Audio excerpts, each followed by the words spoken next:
Yan. Dahil naglaba tayo maghapon,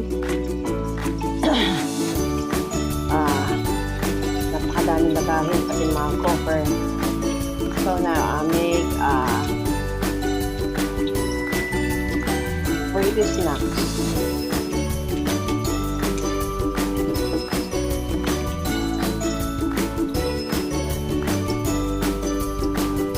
Onion and ceiling green. Ayan. Mixed vegetable with cabbage, carrot, mungo sprout, and they're gonna make this as omelette. I have 2 eggs here. So, ayan, medyo madilim. Bakit madilim nga naman? Ayan naman pala, malinaw eh. So, ayan, saute natin siya. Sarap ng snacks. O kaya, almost pwede na rin siyang dinner, early dinner. And ano dyan, pwede na yan. So, lagyan natin ng pampalasa.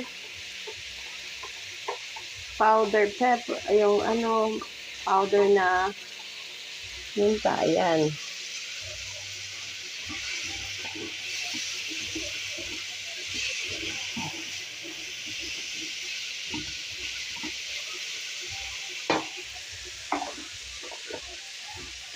And a little bit seasoning para malasa.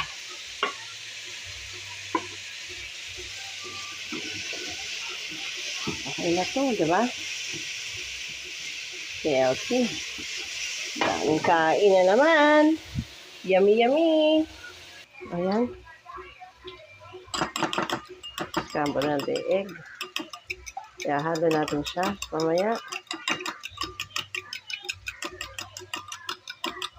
Sorry for the light.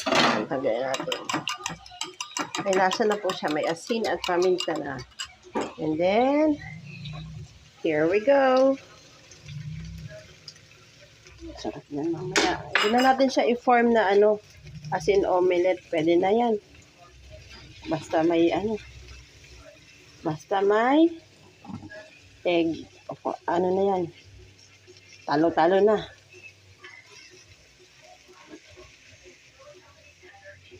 Diba? Aha. Kulang pa siya na isa egg. Wala ka siya sa egg, ha? Pero pwede na yan. Huwag na tayong choosy. Gutom na tayo, eh. O, paano ba yan? See you later, guys. Kakain muna ang labandera for today. Bye-bye, everyone!